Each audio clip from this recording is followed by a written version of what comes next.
Hello বন্ধুরা, তোমরা সবাই কেমন আছো? আশা করছি খুব ভালোই আছো। আমার একটা নতুন ব্লগে অনেক অনেক ওয়েলকাম তোমাদের। সো বন্ধুরা, ঋতিকার জন্মদিনের দিন আমরা এই মলটাতেও ঘুরতে এসেছিলাম, যেটা তোমাদের সঙ্গে আমি বেশ কিছুদিন পর শেয়ার করছি। ওর জন্মদিনটা ছিল জানুয়ারি মাসের 15 তারিখে, পৌষ সংক্রান্তির দিন। কিন্তু ভিডিও তো বানিয়েছিলাম, ভিডিও এডিট করার মতন সময় পাইনি বলে তোমাদের সঙ্গে আর শেয়ার করা হয়ে উঠেছিল না।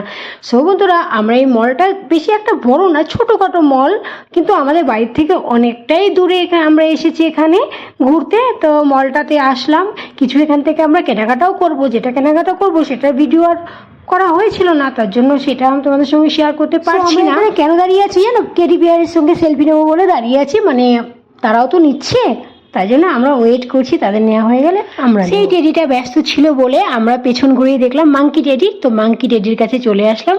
মাঙ্কি টেডির সঙ্গে ফটো নিয়ে নিলাম, সেলফি নিয়ে নিলাম। মাঙ্কি টেডির সঙ্গে আমি হ্যান্ডশেক করলাম, কিন্তু হ্যান্ডশেক করে না আমার এত বিরক্ত বোধ লাগলো না। মাঙ্কি টেডির মধ্যে সত্যিকারের কত বড় একটা মাঙ্কি আছে কে জানে। তারপর আমরা চলে আসলাম শিবম টেম্পলে। শিবম টেম্পলে পুজো দিলাম। আজকে যেহেতু আমার ঋতিকার হ্যাপি বার্থডে, তার জন্য পুজো দেওয়া তো প্রত্যেক হ্যাপি বার্থডেতে আমরা পুজো দিতে আসি কোনো না কোনো মন্দিরে। আজকে চলে এসেছি শিবম টেম্পলে। আমরা কিন্তু প্রথমে পুজো দিতেই এসেছি বন্ধুরা, প্রথমে এসে কিন্তু মন্দিরেই শিবম টেম্পলে এসে পুজো দিয়ে তারপরে কিন্তু আমরা শপিং মলে গেছিলাম, যেহেতু এডিটিংয়ের সময় আমি এটা আগে পরে করে দিয়েছি।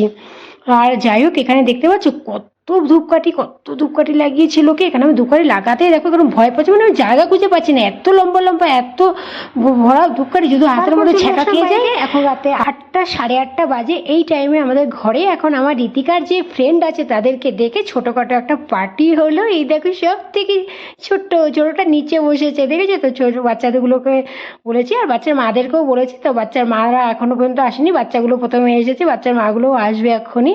তো যাই হোক, ছোটোখাটো একটা পার্টি করে এরকমভাবেই ঋতিকা হ্যাপি বার্থডেটা আমরা এবার সেলিব্রেট করলাম। বন্ধুরা, ভিডিওটা ভালো লাগলে লাইক, কমেন্ট, আর যারা ইউটিউব থেকে দেখছো তারা সাবস্ক্রাইব করো, আর যারা ফেসবুক থেকে দেখছো প্লিজ একটা ফলো করে দিও।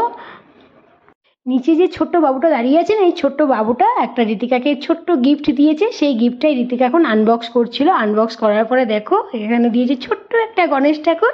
তা ও এখন কিছুক্ষণের জন্য কিন্তু নিয়ে নিল, কিন্তু ও কিন্তু নেবে না, ও কিন্তু রিটার্ন দিয়ে দেবে। ও হচ্ছে খুব কিউট আর খুব সুন্দর কথা বলে, এত সুন্দর কথা বলে না, ওর কথা শুনলে মুগ্ধ হয়ে যাবে, এত সুন্দর কথা বলে। আমার ঋতিকার মনে খুব টেনশন ছিল, ও ভাবছিল আমার হ্যাপি বার্থডেটা মনে এই বছর আমি আর আমার ফ্রেন্ডের সাথে সেলিব্রেট করতে পারবো না, কারণ কি আমাদের ওখান থেকে আস্তে আস্তে অনেকটাই দেরি হয়ে গেছে, তার জন্য ও এটা টেনশন করছিল। কিন্তু শেষ পর্যন্ত ওর ফ্রেন্ডের সাথে ও সেলিব্রেট করতে পারলো, ওর করে ও খুব খুব খুব মজা পেলো। দেখলে তো, নিজে কিছুক্ষণ হাতে নিয়ে দেখলো, তারপরে কিন্তু ও দিয়ে দিল। এখানেই শেষ করলাম আজকের ভিডিওটা। নেক্সট ভিডিওতে আবার দেখা হচ্ছে।